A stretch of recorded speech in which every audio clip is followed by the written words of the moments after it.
සක්විති වෙනවට වඩා වටිනවා මහණෙනි සෝහාන් වෙන එක. සක්විති බුදුහාර කියන සක්විති රජ කෙනෙක් වුණාට වැඩක් නැහැ. බොරු හීනයක් ඇතුලේ රජ. සෝහාන් වුණොත් වැඩිම වුණොත් මේ හීන 7යි තව දකින්න පුළුවන්. වැඩිම වුණොත් ඒත් මේ හීනෙම ඉවර වෙන්න පුළුවන් මේක. දුර යන්න බෑ. හිතන්නකෝ ඔබට මේ කතාව කොහෙන් හරි ෆීල් වුණොත් මේ ලෝකේ වැඩක් නැහැ අපිට ආයේ. කොහේ හරි තැනකින් ඔබට මේක දැනෙන්න ගත්තොත් මේ කතාව මේ කට ගන්නකම් මේ කියන එක කොහේ හරි තැනකින් ෆීල් වුණොත් අපි ඉවරයි අපේ සංසාර. අපිට මේ විහිළු වැඩක් නැහැ ආයේ. මේ හොල්මන් වලට ලව් කරලා වැඩක් නැහැ. හොල්මන් ගැන ප්‍රාර්ථනා තියලා වැඩක් නැහැ. මොන හොල්මන්ද? නේ යා උත්සාහ කරොත් උත්සාහ කරන්නෙම අප්‍රමාදයේ. ඒක තමයි අවදි වෙන්න.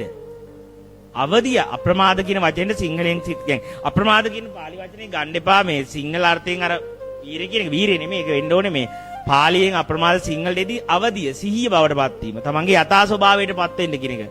අප්‍රමාද. ඒක වීරය කියන එක ගන්න පුළුවන් අර අර අප්‍රමාදයේ කියන එකේ හරියට ගන්න ඕනේ අර්ථය ඉන්නේ අවදි වෙන්න මේ ඩ්‍රීම් එකෙන්. මේ ඔබ ඉන්නේ සිහින දකිමි. මේ සිහිනයක ඉන්නේ. එකෙන් අවදි වෙන්න. ඒ අවදි වෙන්න තමයි මේ අප්‍රමාදය වෙන්න කියලා මේ ඇහෙන්නේ වචන.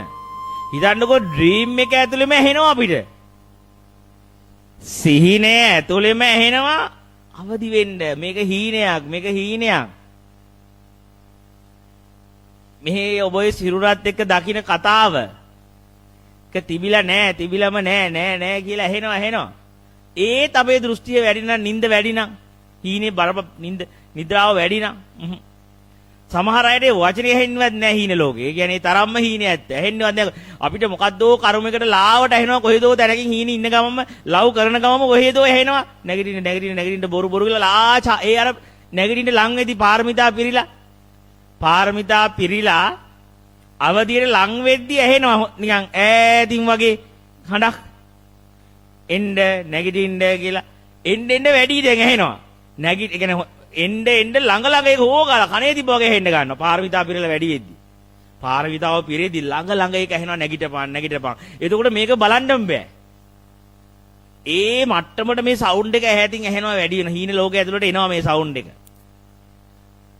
ඒ සවුන්ඩ් එක කියන්නේ සබාදහම මේ වගේම හීන බොඩි එකක් තෝර ගන්නවා. මොකද හීනේ ඇතුළේට කතා කරන්න බෑ හීනේ බොඩි එකක් ගන්න නැතුව. මං කියන එක තේරෙනවද? සිහින ලෝකේම සිරුරක් යූස් කරනවා. සිහින ලෝකේ නැගිට කෙනෙක්ගේ සිරුරක් පාවිච්චි කරනවා, යූස් කරනවා. අර ඒ කියන්නේ අවදියට ඩිරෙක්ට් හීන ලෝකෙට එන්න බෑ. අවදියේ ඩිරෙක්ට් හීන ලෝකෙට ආවට තේරෙන්නේ නැහැ කාටවත් ඒ කියන වචන. ඒ නිසා සිහින බොඩි එකක්ම ගන්න වෙනවා. සිහින සිරුරක්ම ගන්න වෙනවා. අවදියට යාගේ මැසේජ් එක කියන්නේ. ඒක තමයි මැසෙන්ජර්ස්ලා කියන්නේ. බුදුවරු ජේසුස් වහන්සේලාට කියන්නේ පණිවිඩ කර වෙන ලෝකෙක පණිවිඩයක් වෙන තලයකට ගේනවා. විශ්වයේ පණිවිඩය මං කියන කොට තේරෙනවද? ඒ කියන්නේ තේරුම් ගන්න මායාව ඇතුලේ මායාවක් කියලා කියන්න වෙන්නේ මායා සිරුරක් දරන්න ඕන එක. එතන මායා සිරුර කියන්නේ එක පැත්තකින් සත්‍යයෙන් අයින් වෙච්ච කෙනෙක් නිකුත් නෙමෙයි. හැබැයි පරිපූර්ණ සත්‍ය වෙන්නේ නැහැ ඒක විතරක්. අන්න එක තමයි බුදුවරුන්ට කියන්නේ මැසෙන්ජර්ස්ලා. උන් පණිවිඩකරුවෝ. ඕන් වෙන විශ්වයේ පණිවිඩයක්. අපේ හීන ලෝකයේ ඇතුළට ඇවිල්ලා කතා කියනවා. ඒ උනාට ඒ සිහින සිරුරේ උන්වහන්සේලා නැහැ.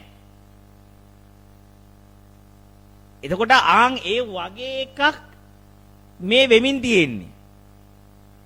ඒ කියන්නේ ඒක බුදුවරයෙක්ට උනත් ඒ සිරුර තියෙනකම් විතරයි මේ පණිවිඩය මෙහෙම ඩිරෙක්ට් කතා කරන්න බලන් සිහින ලෝක සිරුරවල් දරපු අයට.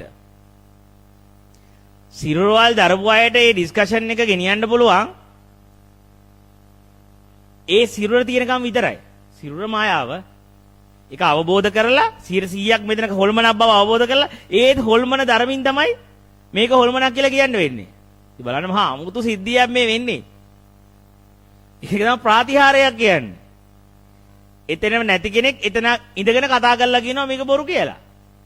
ඒ කියන්නේ බුදුවරුන්ගේ පහළවීම යනික සුකෝ බුද්ධානං උප්පාදක මහා සැපයක් ලෝකෙට. ඒක මහා ප්‍රාතිහාර්යමය යුගයක්.